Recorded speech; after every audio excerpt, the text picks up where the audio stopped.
Hello, beautiful ladies, and welcome to this episode on controlling weekend eating. It's probably the biggest challenge we have. Let's take a look.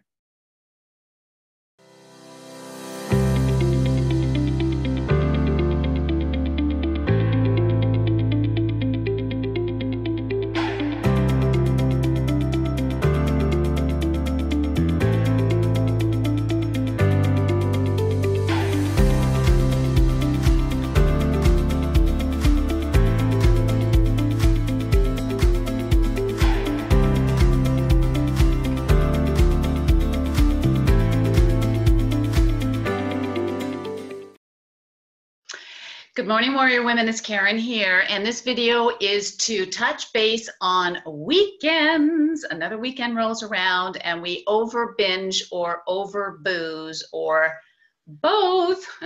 What's going on? So I thought I'd do this video because this hits every woman. I've been doing this for 35 years, and it seems to be the weekends or holidays, or if you have midweek off, whatever it happens to be. That's the fall away time, right? So I have a whole list over here of thoughts on this that I want to share with you. And all I want you guys to do is I just want you just to think in your head and feel in your body what hits you, okay? So there's going to be some aha moments in here. As we go through those, some are going to be like, no, can't relate to that. And other ones you're going to be going, twing.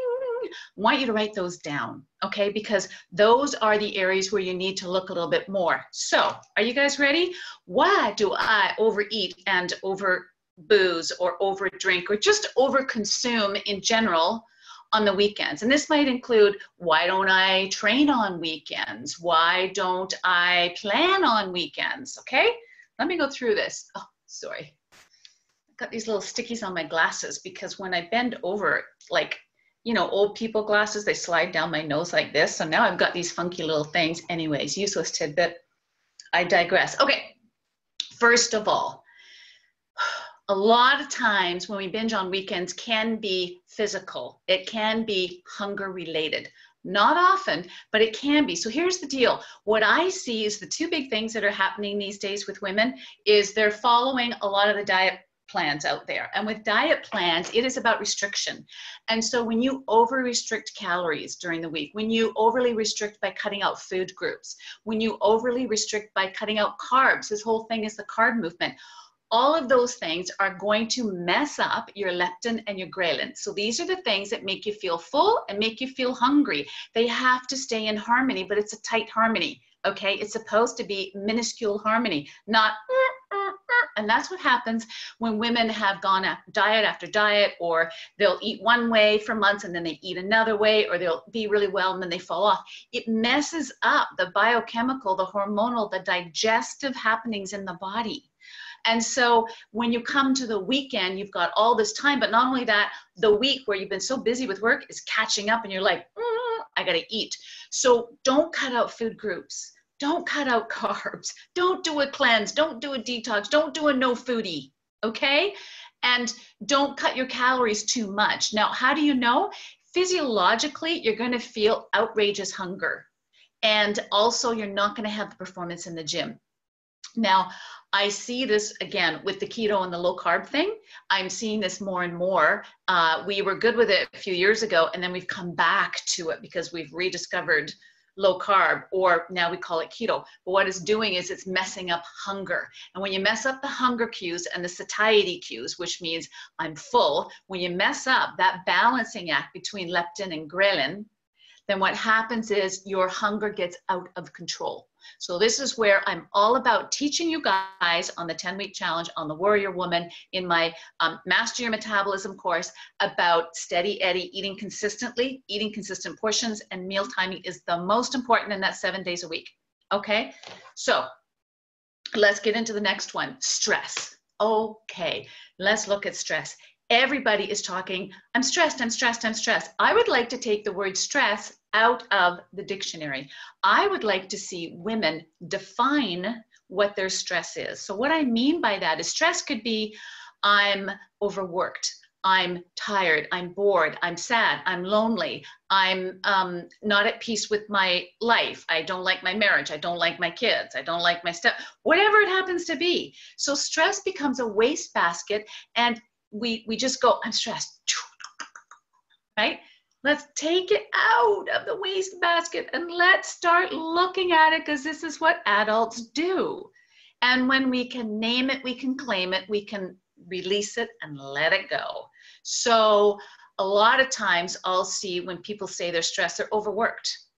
They're overworked during the week, and then the weekend comes and it's like a big reward. It's like a, oh, right?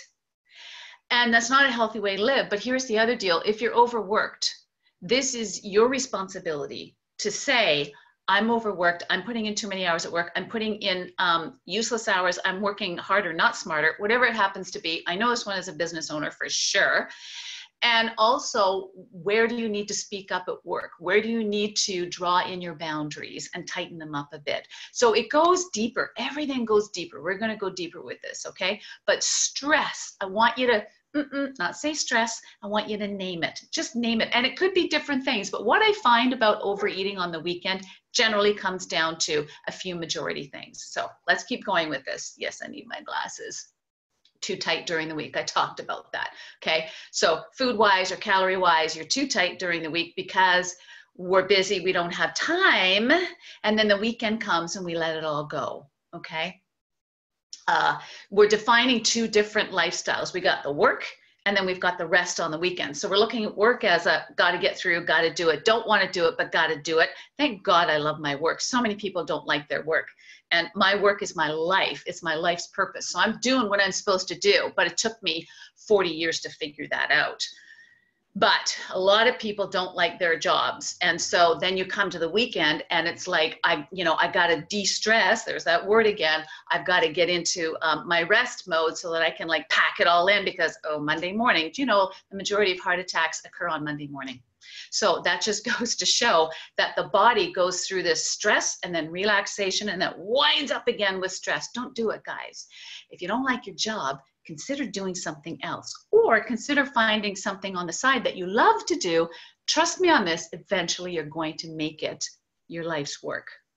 Not planning. So we're not planning. So on the weekends, it's like we plan so well during the week, and then all of a sudden we don't have a plan on the weekends. Do you have stock of tuna? Do you have stock of chicken? Did you buy fresh veggies?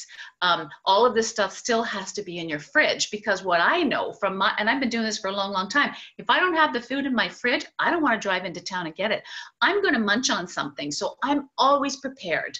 I shop probably 3 times a week. And I'm constantly buying stuff. As I go by the store, I'm buying stuff. I don't like veggies hanging around for a long time, so I'm usually cooking them fresh every second day at least. So do take a look at that, okay? Planning your food and making sure it's on hand is really, really key. Your metabolism's not queued up. Why the heck did I put that one in there? Oh yeah, okay. So what happens is too, if you have been in havoc with your eating, and so this is where on the Warrior Woman program and the 10-week challenge, I'm constantly trying to get you guys to shore up your eating into a schedule, into a regimentation. Oh, don't like that word. The body does. Even if you don't, the body does. It loves routine. That's how the metabolism best works. Now, if you're one of those people that haven't stayed steady Eddie, and you've gone off and on diets, or you did really well in a program, and then you fell away, your metabolism is not queued up yet. It's not strong enough to be able to call on you every 2 to 3 hours to say, I'm hungry, I'm hungry, I'm hungry. So, and that's what metabolism, that is called tolerable hunger. You're supposed to feel tolerable hunger, but the only way to get your metabolism on cue, and when your metabolism is on cue, your body naturally burns fat in a consistent way. When it's not on cue from, during the week you eat one way, weekends you eat another, metabolism doesn't like it. It's like, what are we doing here? There is no game plan to anything here. I am just feeling chaos. Body doesn't like that. And so come the weekend, your metabolism, your hunger cues are out of whack. So naturally, you're not going to be listening to your cues because you don't have them yet. It just takes time and consistency, and being on a consistent program that supports nutritional and dietary information and research and knowing and understanding about hormones. And I'm not talking female hormones here. I'm talking leptin, ghrelin, insulin, cortisol, all those hormones, and biochemistry, right? Metabolism is not about calories. Metabolism is not an outside-in approach. Metabolism is in here, and it takes time, but you've got to be steady Eddie with it. And if you're going wonky on the weekends, you're not being steady Eddie. So your metabolism's all messed up, and so you will overeat on weekends because it doesn't know what to do, right? Okay, now I want to go deeper. So that's all the physical stuff about diet and calories and timing and planning, having stuff in the fridge. Let's go deeper. Are you ready? Don't be scared. Seriously. Some women are like, I don't want to go deeper. I don't want to go into that emotional stuff. Are you kidding me? If you don't, it's just going to stay there and fester and come out as a sore shoulder, sore back, headaches, depression, right? So time to go deeper. It's okay. It won't hurt. I promise you. Okay. Stop being a victim of circumstance. What does that mean? It's to stop the narrative. Stop the, oh, well, I'm too busy. Oh, well, I don't have time to go shopping. Oh, I got to take the kids to soccer. Da, da, da, da, da, da, da. Okay. These are all excuses. I'm telling you, they always say, if you want something done, ask the busiest person because they're in momentum. Eating is the same thing. I am one of the busiest people I know. Life has slowed down a little bit.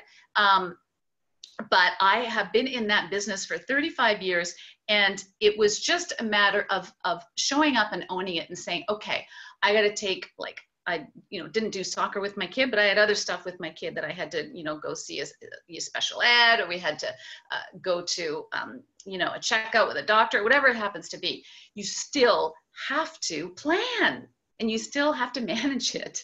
And so stop being a victim of circumstance and stop putting it out there and saying, oh, my weekends I fall away because I got to go see my grandparents, because I got to go to soccer with my kids, because I got to take my car in for an oil change. No, that's life. That's life, guys. We all have to manage life. You're only asked to eat 4 times a day. And in that eating, it might take you 20 minutes. Okay. So there's 24 hours in a day. So just get real with your language. And just start to own it. And when you start to own it, you can start seeing the gaps and going, oh, that's right. If they're doing it over there, I can do it too. So that's what we call being a victim of circumstance. Too many responsibilities. I see this one. I think this is one of the biggest one with women. So women, listen up. Too many responsibilities. So what happens is we're feeding our emotions. We're feeding our tiredness. We're feeding our sadness. We're feeding our overwhelm. We're feeding the fact that we have to do the majority because we are women and we look after everybody else and everything else before ourselves. That is ours to own. And it's ours to break. It's ours to manage, and it's ours to change. And I know this one very, very well. And it took me a long time to break out of it and take responsibility for it. Because I have a super busy life, managing 3 businesses pretty well. Managing this business, managing my son and 5 care worker business, managing my husband's business. If you want to add in the house with an acre and 4 animals, that's another whole business, plus the banking and taking the garbage out. So life gets really, really busy. But it really is about understanding that when we have this pattern, this conditioning, it's not who we are.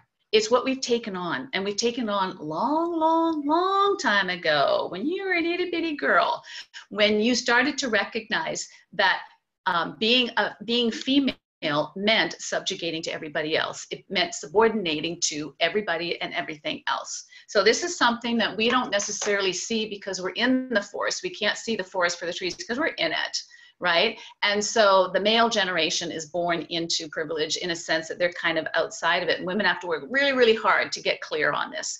But there is an over-responsibility-itis in women. And it doesn't have to be. We can start passing the baton off. We can start delegating, but a lot of women then have another thing thrown on top of that called shame and guilt.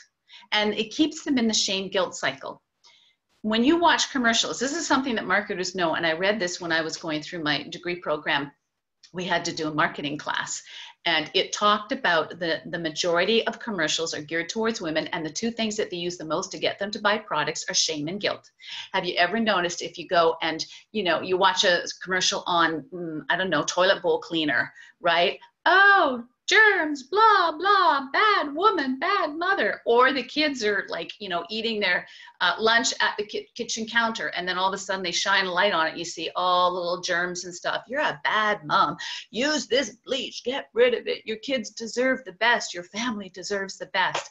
That is what sells. And that is intuitively what women buy into. So doing too much and being too much is one of the biggest reasons I see in all my one-on-one coaching with my women that I've done for many years. That is the biggest one on weekend fall away, because there's too much going on and they just don't want to have to work at, now I got to stay tight on the weekend. But that, again, staying tight on the weekend is another belief. You don't have to stay tight on the weekend. You just have to not go crazy on the weekend. There's a different way of defining and looking at it. And so a lot of women, and I know this one because I lived it for years too, it was just like, woo, holding tight. That train is out of control during the week, and then the weekend comes and it's like you crash and burn, right? It's exhausting, and it also doesn't get you out of the shame guilt. And the other thing is the diet mentality is all based on the shame guilt cycle as well. You're circling the drain with that. You're good for a while, you're tight for a while, you fall away, you feel the shame, you feel the guilt, you feel worse, so you're going to eat some more, right? And then you eat some more, and then you fall away, and you've gained more weight, or you've lost your discipline and your motivation, and you fall back into the shame and guilt again. And that is also another mini diet mentality that we carry with us week after week, month after month, year after year. So we put that over our work week. So we've got tight, tight, tight during the work week. We're on a diet, we're good. And then all of a sudden the weekend comes, we fall away, and the shame and the guilt comes in, and it festers. And we feel bad about ourselves. So we eat, and more shame and more guilt, and more shame and more guilt. Monday morning comes, oh, we're going to tighten up. There's the diet again. So this little mini diet cycle is also what we overlay on our week versus our weekends. You see, we're doing it to ourselves. It is ours to manage, and it's also ours to break, right? But this is all about clarity and awareness, and really starting to question and look at things differently. So everything I do in my program is always about trying to get women to look at things differently, right? Okay, shame, guilt, I got that one. Some women are afraid of success. Can you believe it? Some women do so well during the week, and then the weekend comes and they're like, they don't know it, but this is subconscious, because your biggest, longest held belief, the deepest beliefs are the ones that run the show, right? They're the ones that you're going to make true.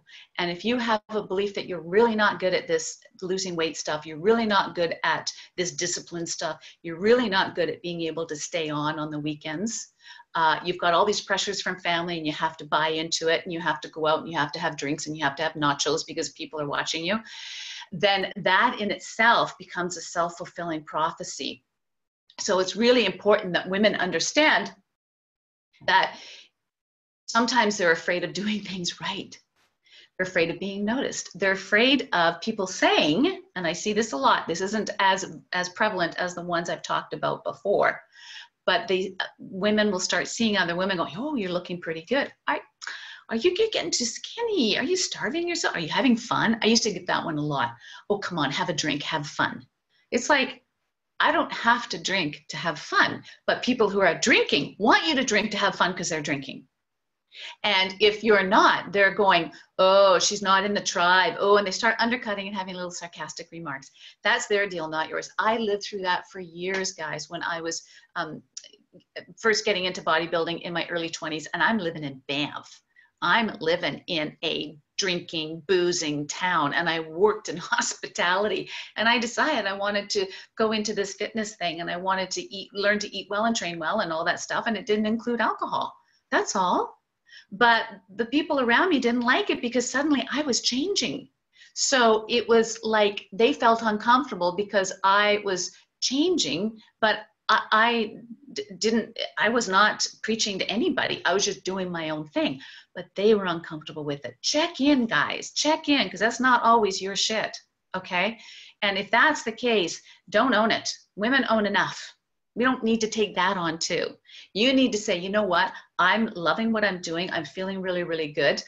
I'm not sure why you're uncomfortable with it, but if you are, we can talk about it. But I really do think that this is more, you're your challenge than mine, because I'm happy with what I'm doing. And then stay quiet about it. Don't preach to everybody about what you're doing.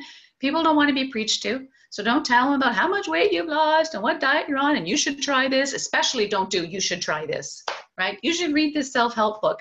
Forget it. What that's saying is my life is better than yours and you're in a prideful state. That's not your business. So just stay out. We got enough work to do on ourselves. Stay quiet and humble in the corner. Do your work. What else? Deal with your emotions one-on-one. That's the big thing, guys. Deal with your emotions. Start naming them. So it might be that you have different emotions why you might wing off on the weekend, right? It might be sadness. It might be boredom. It might be anger. It might be rejection. It might be you don't want to go back to work on Monday because you really don't like your job. It might be you've got challenges in your marriage. It might be you don't want the responsibility of taking care of your aging parents, whatever it may be. When you voice it, it frees it up. It actually doesn't make you a bad person. It makes you more aware and you're fully immersed in your life, where you can then look at it with clarity and go, there's the missing parts. I get it now. And sometimes just knowing it and owning it, you're just able to go, okay, that makes sense to me. And then food then becomes just sustenance, an enjoyable thing. It's not taking the place of anything. So a lot of us check out in different ways. And for some of us, for food, I used to check out with food for sure. Oh my God, for sure. But not anymore. But I, need to be careful of my overwork because I might be checking out with overwork. So there's always something that you're doing that is taking you away from something you need to look at. And what I know about the weekend mentality is that that is wrapped up with a lot of different layers. So take a look at those layers and maybe see and get a language around it. And don't make anything wrong. It's just information that's valuable to you to be able to live with awareness. I call it waking up. Like, we need to wake up. We need to live a life of being conscious. Most people are not. So the last thing I want to leave you with is this. If you want to get clear on why something's happening, before you reach for that bonbon, before you reach for that second glass of wine, are you measuring your wine, by the way? No, you're just pouring it. Well, whatever. That's okay too, as long as you're okay with it. If you're okay with totally disembarking on the weekend and you're happy with where you are, own it. That's fine. I don't know many women that are. But if you are, then own it. Or are you doing it out of rebellion? Are you doing it out of haste? Are you doing it because you've just had too many responsibilities and you see this as another responsibility? Good health is a responsibility, but it's not about having to do a lot of work, guys. It's not about, oh, now I got to count calories. No, I can't. I have to deny myself. It's not about denial. It's about being an adult. I call it adulting up. It's about being responsible. You can't have all this money in the bank and just spend whatever you want, because that's not what responsible adults do. You've got to kind of know what the budget is. It's the same with food. So it's not a negative to say, I don't need any more food. I've had enough food. I'm fine. Yeah, I had a little bit of cheesecake. That was good. I don't need the whole piece. I can just have a bite or two, right? Because it's not how you label it then. You're creating its own story that is self-perpetuating. I don't want to, I hear women say, oh, I don't want to live in denial. I don't want to count calories. It's not about that. You're labeling it wrong so that you don't have to go there, and you're validating why you don't want to be responsible in that way. And it is about being disciplined, sure. And so I put my post out today on the page about a woman who I had as a client, and she was a trainer as well. And great physique. During the week, she worked hard, she trained hard. She didn't deny, she just ate sensibly and ate on cue and didn't drink. And then on the weekend, she's like, no, this is what I do on my weekends. I have my family, I have my kids, I entertain. Okay, so on the weekend, she would loosen it up a bit. But again, this isn't the kind of personality, because she's an adult. She's not a 5-year-old child. This isn't the kind of personality that goes, oh my God, it was such a hard week. Let's blow it out of the water, girls. No, she was like, let's have fun. Let's have a buffet. Let's have some wine. I've got friends over to my house. I love having you here. This is my community. And then Sunday, she's done. Monday, she goes back. That is the way she's been doing it for years, and it is no stress. And she loves how she lives. She has freedom on the weekends, but not chaos. She has freedom with her family and friends. and then she comes back to it on Monday morning, and then they're not that different.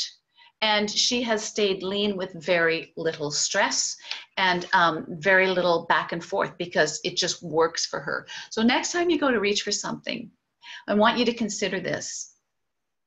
Do the breathe exercise. And I give this to my one-on-one clients. And this is where you just sit. And you just sit back for a minute before you reach for something. No, don't. Listen to Karen in your head. Sit back and breathe and just let those emotions come up. Anxiety, fear, sadness. I don't want to do this. This is too much work. That's another one, right? Rebellion. I don't want to do this. I did this for years. Rebellion. That's the one that I did for years. And then if you go to reach again, stop again. And let that clock tick for 5 minutes. Let it tick away. And I promise you, you're going to go deeper into an understanding of you and your relationship with food or your relationship with overindulging. And it will give you clarity and give you something instead of saying what I hear all the time. I know what to do, I just don't do it. No, I don't need coaching because I know what to do, I just don't do it. Well, I think there might be a need for somebody to come in with an intervention and say, okay, here's a plan. Here's what I see. Put a new language to it. Put a new understanding to it and have an outside mentor or somebody to say to you, I get you. I know what this is. Let's take a look at this. Let's name it. I know what to do. I just don't do it. But if you've been saying that for a year or two, then where are you missing the boat here? So this is real, or it's just the way I am is the other one. It's not just the way you are. It's the way you've adopted. It's your belief system. It's what you've done to stay a certain way, to show up a certain way in your life. And you need to look at that to see if it's well-rounded and healthy to self, or if it is just to keep the peace and appease other people and appease a belief system that maybe is outdated. And maybe you need to look at it and let it go. Finally, having a cheat meal. Sure, there are some women that can do it. I would not suggest a cheat day. Rarely do I ever suggest a cheat day for somebody, because when somebody has food challenges or they're inconsistent in their eating, inconsistent in their results, inconsistent in their fat loss, to give somebody a full cheat day, it's like a recipe for disaster because they're out the door and they don't know how to bring it back. So I often will give a cheat meal every two to 3 days maybe, or every 5 days. A lot of that depends on biofeedback though, and that's where we have to listen to the body. This is where we're getting back into the physiology of the body because it knows best, and learning to take your cues from your body, but it has to get on track first. So I hope some of this stuff helps you guys. So, you know, when we wing out on weekends, if you're happy with it and you're in control of it and you're happy in your results, you're happy in your life, you're happy in your weight loss, then that's great. But you know deep down when you're not, and you know deep down when you've had this repetitive behavior that's driving you crazy and you just can't break out of it. And if that's the case, then it's going to take some deeper looking and shifting something up. And again, that's a choice. If you don't choose to, don't. But own that and say, right now, I don't want to do anything about it. I'm not happy about it, but I really don't want to do anything about it. Then own it, because what that does is it takes the shame and guilt out of it. It's when you don't own it, and you just allow it to perpetuate and run you instead of you running it. That's where the challenge is, and that's where we need to break the cycle. All right, you guys, have a fantastic weekend. And we will chat soon. All right. Bye.